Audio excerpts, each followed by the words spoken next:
Aí, obrigado. Essa é a última. Não vou conseguir botar isso aqui agora. Será? Hein? Não entendi. Será? Ficou? Ficou? Alô? Aí. Deixa eu fazer uma correção. Nós já apresentamos o pastor André de quarta-feira, mas eu acho que de domingo ele não foi apresentado ainda. Meu querido André, fique de pé. O pastor André, ele é membro da Igreja Batista em Araras, está conosco já há algumas semanas e vocês estarão vendo bastante o pastor André aqui nos próximos dias. Um prazer, meu irmão, estar com você aqui. Deus te abençoe. Pode sentar-se. 1 Coríntios, capítulo 6. Deixe sua Bíblia aberta aí. Vamos relembrar um pouquinho o que já vimos na carta de Paulo, na primeira carta de Paulo aos Coríntios. Os 4 primeiros capítulos da primeira carta aos Coríntios vão estar falando de divisões na igreja. Um tema, deixa eu fechar a porta aqui, um tema difícil, né? Um tema que a gente tende a se sentir um pouco afligido na alma, né? Divisão, uma coisa ruim, mas existia lá na igreja aos Coríntios, lá no primeiro século, já era um problema para ser tratado na igreja, porque a igreja é o ajuntamento de um monte de pecadores, não é? A gente tem a alegria de podermos saber que somos pecadores redimidos pelo sangue de Jesus. Mas o pecado está ali, né? Trabalhando, incomodando, afligindo. E havia uma dificuldade importante na igreja de Corinto, e uma delas é essa, ou dificuldades haviam, e uma delas era essa. Divisões. Os 4 primeiros capítulos vão trabalhar com essa ideia, pequenas facções, cada um puxando sardinha para o seu líder. Eles diziam que uns eram de Apolo, outros de Pedro, outros de Cristo, enfim, estavam querendo encontrar uma forma de subjugar os outros. Vimos ali também na sequência que a sabedoria humana ela foi desejada, foi abraçada no lugar da sabedoria de Deus. O orgulho, então, era uma marca que distinguia aquelas pessoas daquela igreja, e isso não era bom para eles como igreja, não era bom para o testemunho de Cristo naquela comunidade. Eles eram presunçosos. E nessa presunção, os coríntios começaram a atacar o apóstolo Paulo e a mensagem que o apóstolo Paulo pregava, porque eles estavam abraçando de uma tal forma a sabedoria humana, que a mensagem de eu sou pecador e Deus mandou Jesus morrer na cruz por pecadores era simples demais, era banal demais, e começaram a atacar o apostolado de Paulo, a pessoa de Paulo e a mensagem da cruz que Paulo anunciava. E Paulo repreende, ainda que pacientemente, ele repreende aquelas pessoas, sendo que no final do capítulo 4 ele vai exortá-las a prestarem muito atenção a tudo o que ele vem dizendo, porque ele não gostaria de precisar usar a vara com eles. Vemos isso no verso 21 do capítulo 4. Mas enquanto os coríntios estão se dividindo por causa de preferências humanas, vaidades, orgulho, eles não estavam nada dispostos a se separar de alguém que estava persistindo no pecado no meio da igreja. Estavam convivendo com o pecado com uma naturalidade terrível. Pecado que até mesmo os pagãos ali da comunidade imediata não suportavam aquilo. Se viam ofendidos e a igreja estava convivendo com naturalidade com o pecado de uma pessoa que era público e era da igreja de Corinto. Então, no capítulo 5, Paulo vai mais uma vez repreender fortemente a igreja por não ter disciplinado este homem que vivia com a esposa de seu pai, que é o caso ali propriamente dito. E ele conclui, o apóstolo Paulo, capítulo 5, afirmando que os crentes precisam, eles devem se afastar daqueles que se dizem crentes, mas que as suas práticas são pagãs. E ainda também afirma que eles devem não somente afastar-se dessas pessoas, como essa pessoa deve ser retirada do meio da igreja. E chegamos então nos primeiros 11 versículos do capítulo 6. que, por incrível que pareça, nós vamos ver uma nova modalidade de divisão pecaminosa no meio da igreja de Corinto. Aqueles crentes ali estavam buscando a justiça humana, a justiça dos homens para lidar com questões internas, com as suas próprias causas internas dentro da igreja. Então Paulo vai mostrar àqueles crentes que há um caminho maior, há um caminho superior para lidar com essas questões, que não vem das leis civis, mas vem do Evangelho. E eu quero convidar os irmãos a lerem comigo o capítulo 6, dos versos 1 a 11, depois vamos orar. Acompanhe na sua Bíblia. Se algum de vocês tem queixa contra outro irmão, como ousa apresentar a causa para ser julgada pelos ímpios, em vez de levá-los ou de levá-la aos santos? Vocês não sabem que os santos hão de julgar o mundo? Se vocês hão de julgar o mundo, acaso não são capazes de julgar as causas de menor importância? Vocês não sabem que haveremos de julgar os anjos? Quanto mais as coisas desta vida. Portanto, se vocês têm questões relativas às coisas desta vida, designem para juízes os que são da igreja, mesmo que sejam os menos importantes. Digo isso para envergonhá-los. Acaso não há entre vocês alguém suficientemente sábio para julgar uma causa entre irmãos? Mas, ao invés disso, um irmão vai ao tribunal contra outro, e isso diante de descrentes. O fato de haver litígios entre vocês já significa uma completa derrota. Por que não preferem sofrer a injustiça? Por que não preferem sofrer o prejuízo? Em vez disso, vocês mesmos causam injustiças e prejuízos, e isso contra irmãos. Vocês não sabem que os perversos não herdarão o reino de Deus? Não se deixem enganar. Nem imorais, nem idólatras, nem adúlteros, nem homossexuais passivos ou ativos, nem ladrões, nem avarentos, nem alcoólatras, nem caluniadores, nem trapaceiros herdarão o reino de Deus.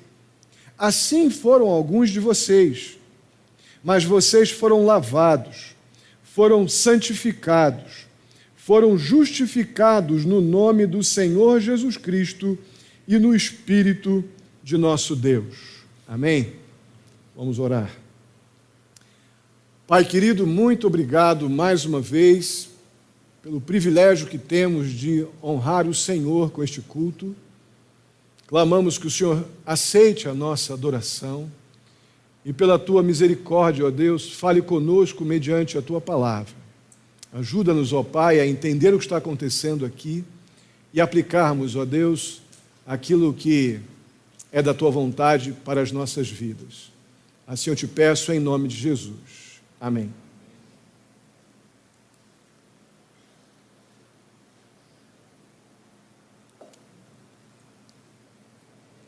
Eu entendo o que o apóstolo Paulo está dizendo no verso 1, à luz dos ensinamentos de Jesus em Mateus 18, versos 15 a 20, e o que já foi dito também do tratamento de disciplina bíblica na igreja em 1 Coríntios 5.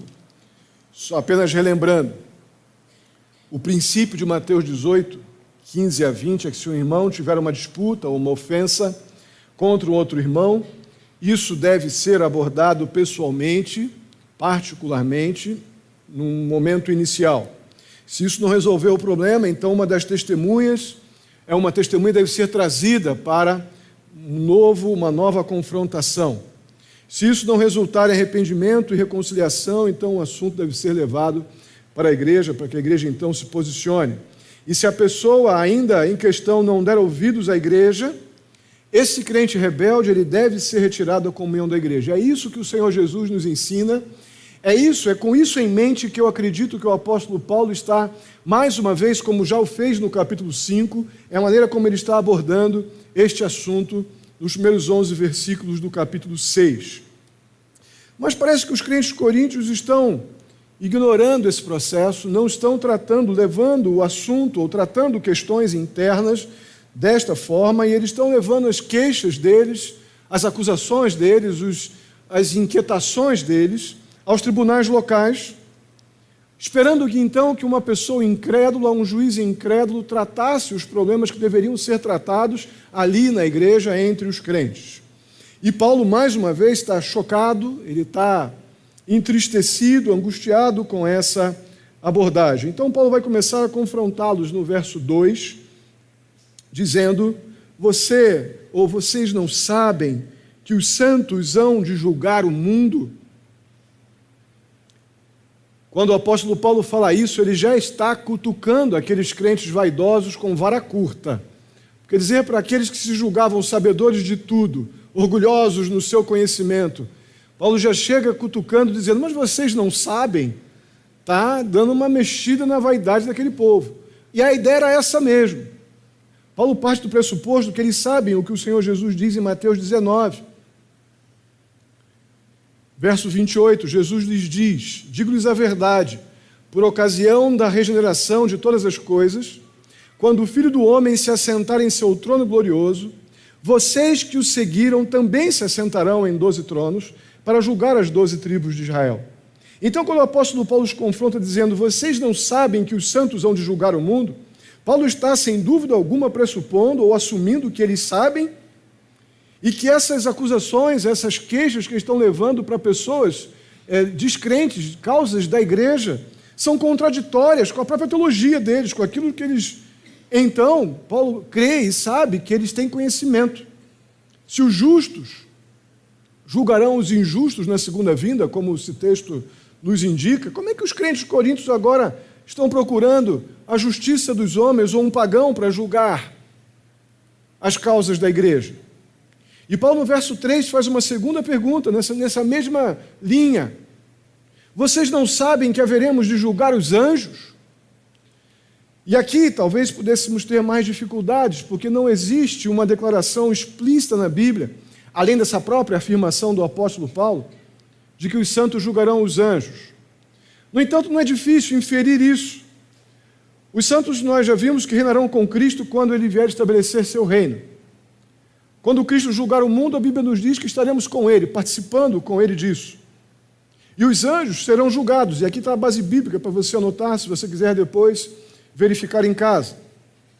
Então, uma vez que esse julgamento dos anjos ele faz parte do reino ou do reinado de Jesus, e se nós reinaremos com ele, então pressupõe-se que também nós julgaremos os anjos. Sendo assim, diz o apóstolo Paulo em sua indignação diante desse momento, mais uma vez, conflituoso entre o que eles dizem que creem e o que eles são na prática, os crentes de Corinto. Como é possível, então, vocês não poderem resolver questões de vocês dentro da igreja, questões internas, queixas ou dúvidas de vocês, tratarem entre vocês como crentes? Se nós, como salvos do Senhor Jesus, temos esta posição em Cristo, como é que vocês não conseguem lidar com isso internamente? E Paulo completa a sua queixa no verso 4, dizendo: portanto, se vocês têm questões relativas às coisas dessa vida, designem para juízes os que são da igreja, mesmo que sejam os menos importantes.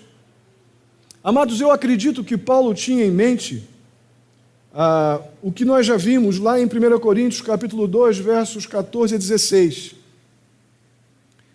que diz assim: quem não tem o Espírito não aceita as coisas que vêm do Espírito de Deus, pois lhes são loucura, e não é capaz de entendê-las, porque elas são discernidas espiritualmente. Mas quem é espiritual discerne todas as coisas, e ele mesmo por ninguém é discernido. Pois quem conhece a mente do Senhor para que possa instruí-lo? Nós, porém, temos a mente de Cristo. Eu creio que Paulo tem isso em mente quando levanta essa situação, mas vocês que são crentes, que têm a mente de Cristo, escolham entre vocês um crente mais maduro e decidam biblicamente as questões da igreja na igreja. Os que têm a mente espiritual, que podem discernir coisas espirituais. Vocês não podem esperar que uma pessoa com a mente deste mundo possa discernir as coisas espirituais. Ajam como crentes. perceba a problemática que está sendo trabalhada lá e que eu não pretendo entrar no mérito de como essas coisas são absurdamente comuns em nossos dias, quando delegamos para terceiros fora da convivência da igreja, de forma oficial ou extraoficial, causas que deveríamos tratar biblicamente com a mente de Cristo dentro da igreja. Nem vou entrar nesse mérito aqui hoje. Apenas vamos lidar com a temática que Paulo está abordando, que eu vou fazer uma aplicação diferente daqui a pouco. Então, dado a incapacidade de compreender ou avaliar as coisas espirituais, o julgamento dos descrentes, ele não pode ter a palavra final no que diz respeito às decisões que a igreja precisa tomar, muitas vezes, em questões que nos desafiam internamente. Então, no verso 5, no verso 5, o apóstolo Paulo faz a confrontação final. Pelo menos para este momento aqui. Digo isso para envergonhá-los. A ideia era tirá-los desse trono de vaidade, orgulho e presunção que eles tinham já desde lá de trás, que nós estamos vendo, onde eles estavam minimizando a mensagem do Evangelho em nome de uma mensagem da cultura da época, da sabedoria da época, que projetava, então, as pessoas mais cultas para um status de autoridades, quando a mensagem da cruz estava sendo subjugada a uma condição subalterna, subordinada, e o apóstolo Paulo diz que é o orgulho deles que os levava a esta posição, e o apóstolo Paulo mais uma vez chama, dizendo que não tem ninguém entre vocês capaz de decidir biblicamente as questões dentro de vocês. Ele diz, olha, estou falando isso tudo só para envergonhar vocês, para vocês pararem e pensar, acaso não há entre vocês alguém suficientemente sábio, se julgavam tão sábios, né? Não há ninguém suficientemente sábio para julgar as causas entre irmãos? Eu acredito que esse foi um duro golpe para o orgulho deles. Então, nos versos 6 a 8, nós vemos as diretas consequências dessa atitude que eles já estavam tendo, de estar procurando solucionar suas causas desta forma. Os versos 6 a 8 dizem assim: o fato de haver litígio entre vocês já significa que vocês perderam. Já significa uma completa derrota. Por que não preferem sofrer a injustiça? Como crentes do Senhor Jesus, alcançados pela maior injustiça que pode ter havido na perspectiva humana, foi a que foi feito por Jesus. Jesus poderia, então, morrer injustamente por vocês, mas vocês não podem sofrer nenhum tipo de injustiça porque a vaidade de vocês não permite? Por que vocês não preferem sofrer prejuízo? Só Jesus pôde sofrer todo o prejuízo da minha culpa na cruz. Em vez disso, vocês mesmos causam injustiças e prejuízos, e isso contra os irmãos. Irmãos, o testemunho da igreja de Corinto, na comunidade de Corinto, era bem ruim. Havia uma igreja, haviam pessoas que creram em Jesus naquela igreja. O apóstolo Paulo cria que aqueles crentes poderiam arrepender-se e mudar aquele mau testemunho por um bom testemunho, mas para isso haveria necessidade de uma mudança de mente. E a mudança de mente passaria pelo abandono da vaidade, do orgulho, da presunção, pela renúncia à arrogância e uma total sujeição às verdades evangélicas. O que é a verdade evangélica? Eu sou pecador. E Deus providenciou o perdão através do seu Cordeiro, do seu Filho, entregando o seu Filho pelo meu pecado, porque eu poderia viver umas 10 vidas e não resolveria o problema do meu pecado, mas Deus resolveu de uma vez só, de forma completa e suficiente, mandando Jesus na cruz morrer por mim, pecador completamente incompetente para resolver o meu problema de eternidade, e Deus resolveu por mim na cruz. É isso o momento que aqueles homens precisavam parar e se render diante desta verdade evangélica. E é aqui que a maioria de nós tropeça. no momento onde nós somos muito relutantes em nos render, onde nós somos muito relutantes para parar e desistir de fazer as coisas em cima de um julgamento meramente autossuficiente, como se eu tivesse todas as respostas, como se eu soubesse fazer todas as perguntas, e como se eu pudesse tomar decisões melhores do que a de Deus, como se eu pudesse controlar todas as coisas porque eu sou bom. Quando o Evangelho ele apresenta, ele desmascara a minha realidade. Eu só não vou mais para o inferno porque Deus resolveu o meu problema de eternidade separada dele, quando ele decidiu amar pecadores, mandando Jesus morrer por mim na cruz. Esse é o momento onde Paulo está tentando conduzir a igreja a voltar a este momento de renúncia e desistência da autossuficiência, da arrogância, da presunção, levando-os a uma renúncia e uma sujeição completa à palavra de Deus e às verdades libertadoras do Evangelho. Sem dúvida, este é um caminho superior. Sem dúvida, esta conduta é coisa de crente. Eu gostei muito quando o Cido, na capela da quinta-feira passada, concluiu lá a sua capela dizendo: isso é coisa de crente. Isso é coisa de crente. Uma pessoa religiosamente bem intencionada, ela não consegue lidar com essas realidades. Perder é algo que eu não quero. Quero nem empatar. Não são poucas as pessoas que não querem empatar nem na velocidade com que come. Tenta acabar mais rápido a comida, porque eu comi mais rápido do que ele. Tem gente que não quer andar na rua e tem uma pessoa andando mais rápido do que ele, começa a andar mais rápido, porque ele não pode me passar. Essa necessidade que nós temos de vencer é uma coisa impressionante. Eu me controlo muito quando eu estou correndo pela rua por aí. Porque às vezes vem um cara, eu estou com 54 anos, ele passa um de 25 por mim, está normal, né? Mas o que vem na cabeça? Eu não posso. Vai me passar? Aí tem que disciplinar a nossa mente para não começar a apostar corrida. A gente aposta a corrida conjugalmente, eu quero ser melhor que minha mulher, eu quero ser melhor que meu marido. A gente aposta a corrida no trabalho, eu tenho que ser melhor do que ele.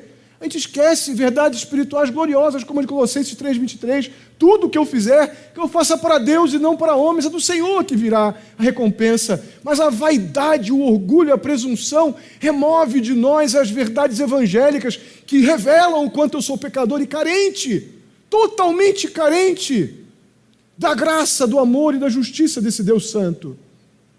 E a nossa presunção e nosso orgulho nos cega loucamente, nos cega para verdades espirituais. Então não adianta, às vezes, uma frequência no ambiente evangélico, definitivamente não define o quanto de Cristo e o quanto do Evangelho eu vivo diariamente. Verdades como essas, compreender verdades como essas e chegar ao arrependimento e a percepção de que, Senhor, eu sou assim, eu estou envergonhando a tua igreja, estou dando mau testemunho de Cristo pela minha presunção, pelo meu orgulho, pela minha vaidade. Eu tento ter ideias melhores do que a tua palavra diz isso, eu digo, mas eu acho coisa nenhuma, eu tenho que achar o que a Bíblia diz. Nossa presunção tira de nós privilégios espirituais maravilhosos, de desistir da nossa arrogância e nos render diante de verdades que muitas delas, a única coisa que eu posso fazer é, Senhor, tenha misericórdia de mim, porque eu sou miserável, pecador.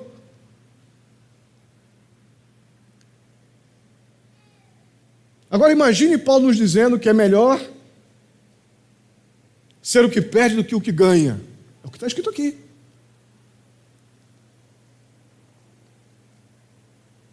Isso nos parece sempre muito difícil, porque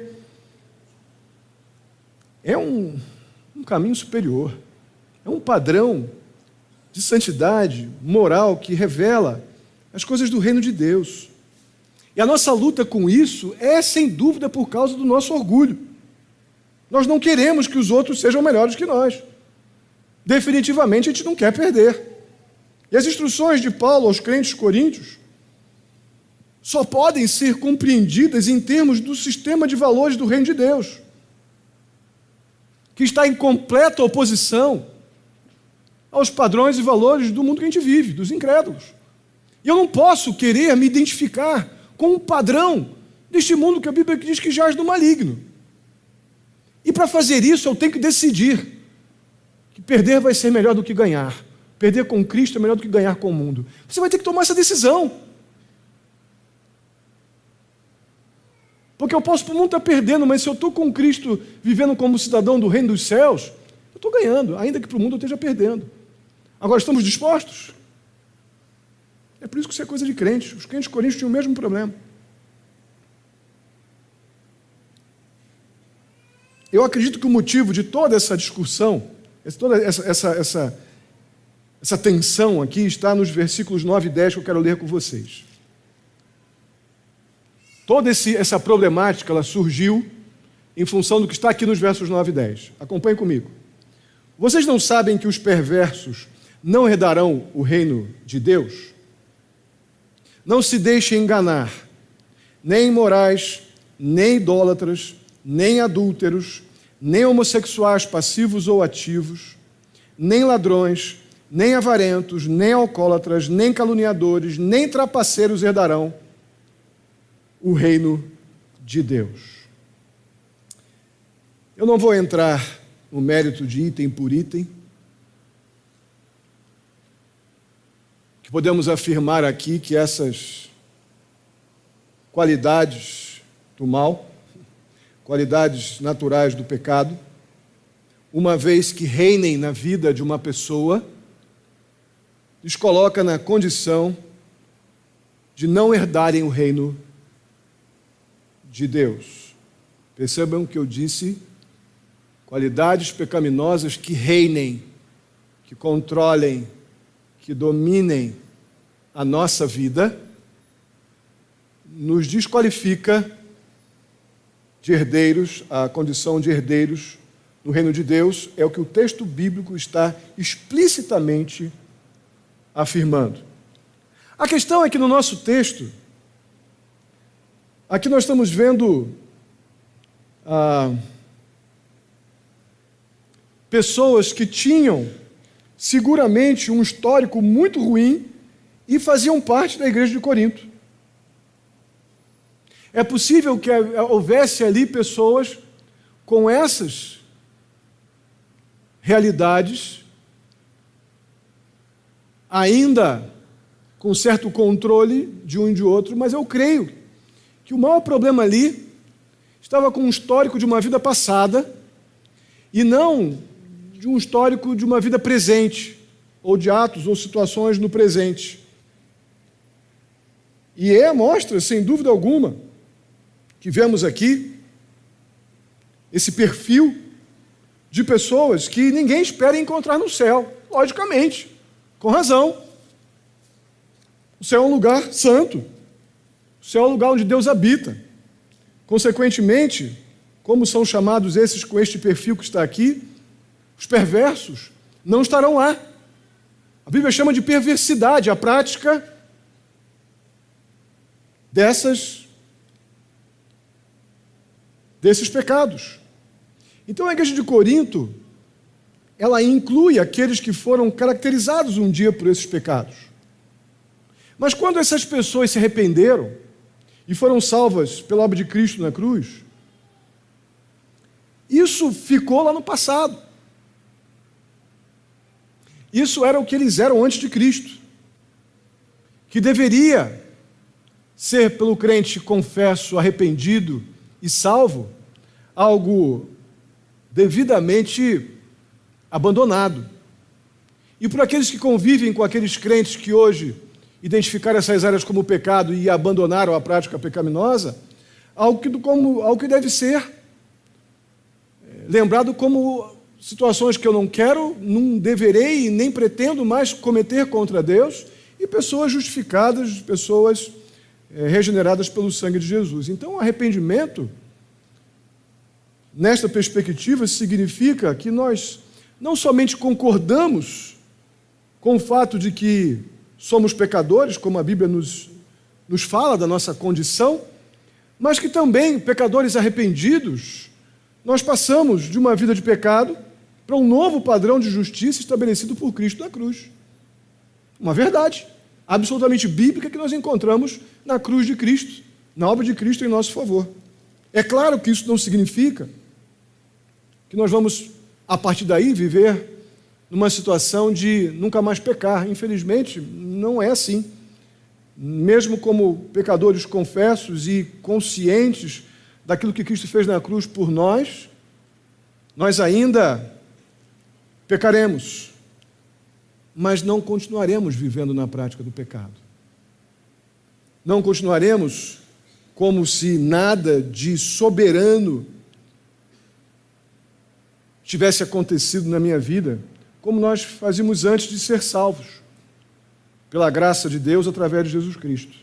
Então o apóstolo Paulo ele não está negando, quando ele menciona essas situações aqui, na igreja de Corinto, que seguramente era por causa de causas como essas, que eles estavam se pegando lá dentro, se julgando melhores do que os outros, porque alguns vinham com esse histórico e outros não, reivindicando, ressuscitando talvez coisas que já tinham sido confessadas e perdoadas por Jesus Cristo, e querendo botar adiante situações que já tinham sido tratadas em Cristo. O apóstolo Paulo ele não está negando o histórico passado daquelas pessoas, mas ele, sem dúvida, ele está apresentando aqui a solução de Deus para pecadores arrependidos. A solução de Deus para pecadores arrependidos está no verso 11. Assim foram alguns de vocês. Muitos de vocês já foram assim. Muitos de nós já passamos por situações semelhantes a essas na nossa vida sem Cristo. Assim foram alguns de vocês. Mas agora, vocês foram, vamos ler juntos? Vocês foram lavados, foram santificados, foram justificados no nome do Senhor Jesus Cristo e no Espírito do nosso Deus. Irmãos, esse é um dos maiores confortos que o crente pode ter. O que nós fomos como incrédulos, não somos mais agora em Jesus Cristo. Amém? Confortador, libertador, consolador. Nossos pecados não foram apenas perdoados. Há um texto que eu gosto muito em Miqueias, capítulo 7, versos 18 e 19, diz que nossos pecados foram também esquecidos. Diz assim, Miqueias 7, 18 e 19. Quem é comparável a ti, ó Deus, que perdoa o pecado e esqueces a transgressão do remanescente da sua herança? Tu que não permaneces irado para sempre, mas tem prazer em mostrar amor, de novo terás compaixão de nós, pisarás as nossas maldades e atirarás todos os nossos pecados nas profundezas dos mares. Amém? Como é bom, né? Eu gosto de dizer nesse texto que Deus não somente Ele nos perdoa, como Ele esquece os nossos pecados colocando debaixo dos seus pés, lá nas profundezas dos mares. Os crentes coríntios, alguns ali, meramente religiosos, ainda talvez dentro da igreja, mas faltando uma genuína regeneração, ligados à sabedoria humana e ainda não abraçados com as verdades evangélicas, estavam criando muitos problemas para aqueles que vinham de um histórico muito ruim, aqueles que a Bíblia chama de perversos e que não herdariam o reino dos céus naquela condição. Há uma ilustração muito interessante, quero compartilhar com vocês. É um fato, na verdade ela ilustra, mas é um fato.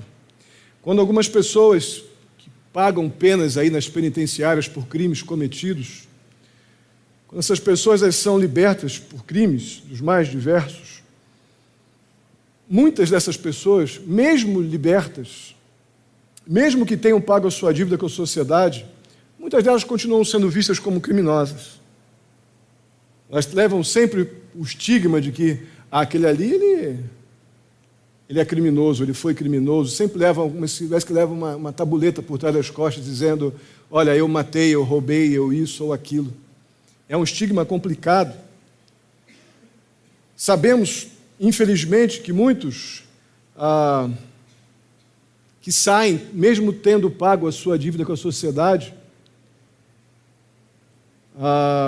eles ainda saem com a capacidade, com o potencial criminoso, porque a prisão não tem poder para produzir arrependimento.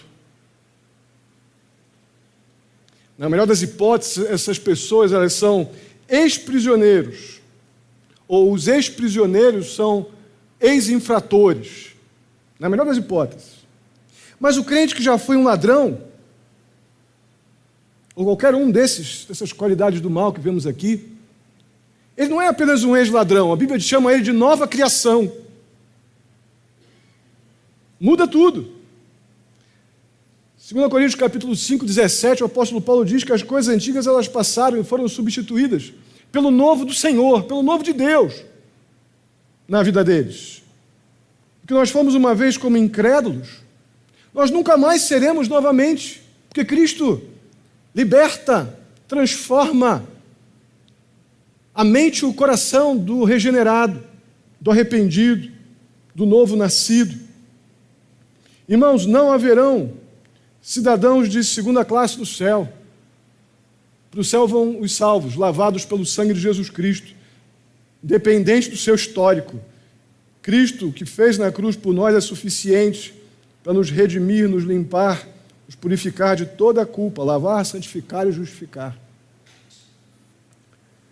O que nós fomos no passado não determina de forma alguma o que somos hoje, porque a cruz de Cristo nos separa não somente de nossos pecados, mas também do nosso passado.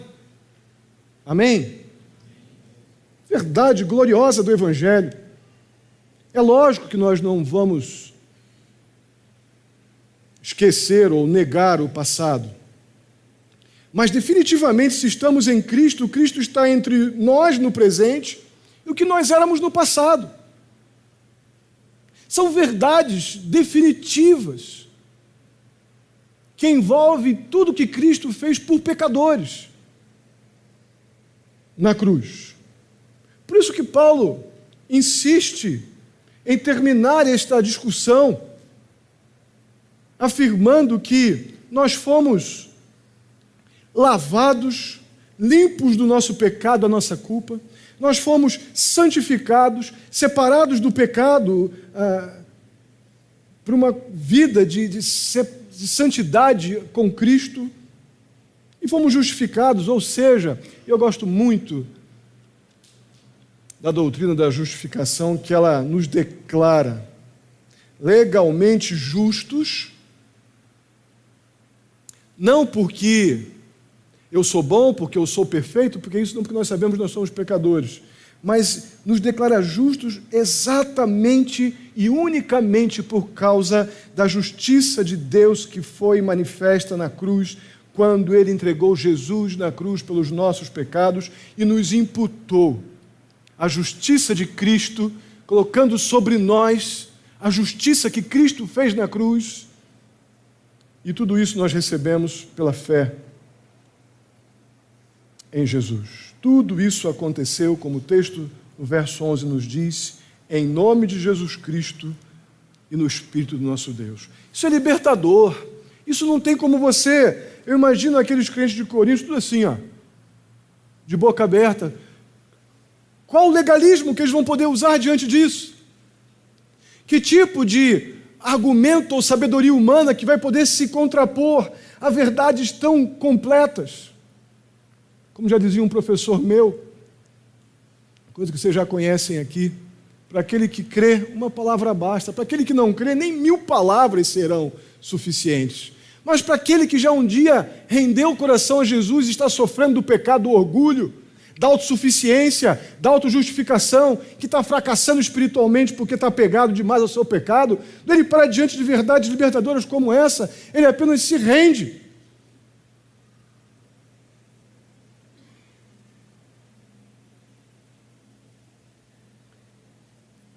Voltando um pouquinho à primeira parte desse texto, eu não creio que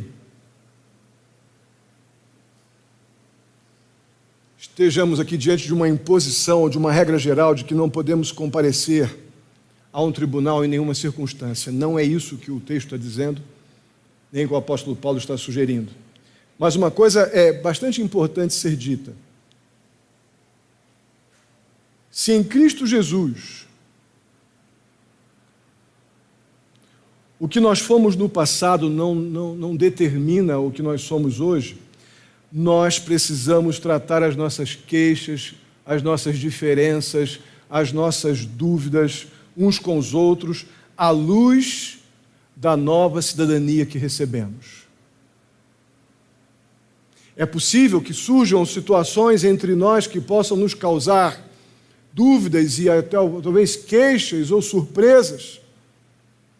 Precisamos tratar as coisas entre nós à luz da nova cidadania que recebemos em Jesus Cristo. Amém? Isso é uma verdade absoluta. Deus nos deu, sem dúvida alguma, um novo caminho, um caminho superior em Cristo, e nos deixou esta direção dada por Ele nas Escrituras, para cada uma das demandas que tenhamos que enfrentar em nossa vida. Então, maridos, esposas, pais, filhos, crentes, empregados, patrões, não esperem até que seja tarde demais para tentar curar relacionamentos quebrados. Um dos problemas daqueles crentes lá é que eles ficaram cozinhando os seus desprazeres até o último minuto, até não ter mais o que fazer e provavelmente por causa de muitas crises internas, porque divisão, todo tipo de divisões carnais, pecaminosas, trazem todo tipo de conflitos e tensões. Cristo não está sendo louvado, a igreja não está sendo edificada e Cristo não está sendo honrado através da igreja. Então, todo tipo de conflitos existe. Por quê? Não trataram de acordo com a sua cidadania celestial, como cidadãos do céu, problemas que deveriam ser cuidados e tratados a tempo e da forma certa. Então, maridos, esposas, pais, filhos, crentes na nossa vida como igreja, patrões, empregados, cuidemos de tratar nossas relações nesta perspectiva de um caminho superior que Deus nos deu. Não há demanda que tenhamos na nossa vida que o Senhor não tenha nos dado orientações, um caminho maior e melhor para nós percorrermos. Uma vez lavados, uma vez santificados, uma vez justificados em Cristo Jesus, nós temos tudo o que precisamos para resolver nossas crises à luz do Evangelho, para a glória de Deus e para o nosso bem. Não haverá situação na nossa vida onde não tenhamos nas Escrituras o que precisamos para lidar tanto em situações que vão requerer uma atitude mais dura, como o apóstolo Paulo exigiu que os crentes de Corinto tomassem ali no capítulo 5, como o Senhor Jesus em Mateus 18, como também nos capacite a lidar com as provações, com as pressões que a vida impõe, desfrutando da paz do Senhor, da coragem que vem do Senhor, da sabedoria que vem de Deus, no falar, no ouvir, no agir, no não agir. Não há situações que Deus não tenha nos provido plenamente na sua palavra. Amém? Vamos ficar de pé e vamos orar.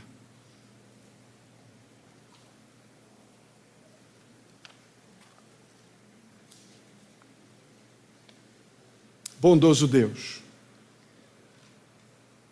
muito obrigado pela oportunidade que temos de refletir na Tua palavra, ó Pai, de lembrar de situações que aconteceram lá no primeiro século, se aproximam tanto da nossa realidade hoje. E o motivo disso, ó Deus, é que pecado ontem é pecado hoje, mas também o Deus de ontem é o Deus de hoje. Louvado seja o nome do Senhor, porque o nosso passado, uma vez, por mais difícil que tenha sido, por mais conformado com o mundo que tenha sido, uma vez, ó Deus, renunciado e tendo o pecador confessado os seus pecados, nós temos na cruz tudo o que precisamos para que a nossa vida no passado não determine o que somos no presente. Cristo está entre o nosso passado e o nosso futuro. Louvado seja o nome do Senhor pelo Teu amor, pela cruz de Jesus Cristo. Muito obrigado, ó Deus, porque nós podemos, ó Pai, e devemos lidar com as nossas queixas como cidadãos do céu. Nós temos tudo o que precisamos do Senhor para isso. Nos ajude, ó Deus, a honrar o Senhor dentro da igreja e fora da igreja. Que o testemunho da Igreja de Cristo, ó Deus, seja revelado pela nossa maneira de nos comportar dentro e fora da igreja. Ajuda-nos, ó Deus querido, a termos um comprometimento com a salvação que recebemos em Jesus Cristo. Temos profunda alegria nisso e revelarmos, ó Deus, a quem servimos em todos os nossos relacionamentos, na maneira como lidamos com as nossas alegrias e tristezas. Assim eu te peço pela vida de cada um aqui, ó Deus, leva-os em paz para os seus lares. Supra, ó Deus, as suas necessidades segundo a sua vontade. Dá a direção, dá a consolação, dá alegria. A maior alegria que nós podemos ter, ó Deus, a melhor motivação que podemos ter para termos alegria em dias tão difíceis, é o fato, ó Pai, de que Cristo morreu na cruz por nós. E ainda que morramos, viveremos. Ó Deus querido, ajuda-nos aqui, para que esta seja a nossa maior e fundamental alegria. Assim eu te peço, muito agradecido, lembrando os enfermos. Temos alguns enfermos, ó Pai, em nossa igreja. Eu peço em nome de Jesus o teu suprimento, saúde física, espiritual. Ajuda-nos, ó Deus, em nossas muitas demandas que temos. Assim eu te peço, muito grato, em nome de Jesus, que a graça do nosso Senhor e Salvador Jesus Cristo, o amor de Deus, nosso amado Pai, a comunhão e a consolação do Espírito Santo esteja sobre a vida de cada um de vós, queridos irmãos, hoje e até a vinda do nosso Senhor Jesus Cristo. Amém e amém. Deus abençoe. Podem sentar, tenha seu tempo de oração. Estarei à porta para cumprimentá-los.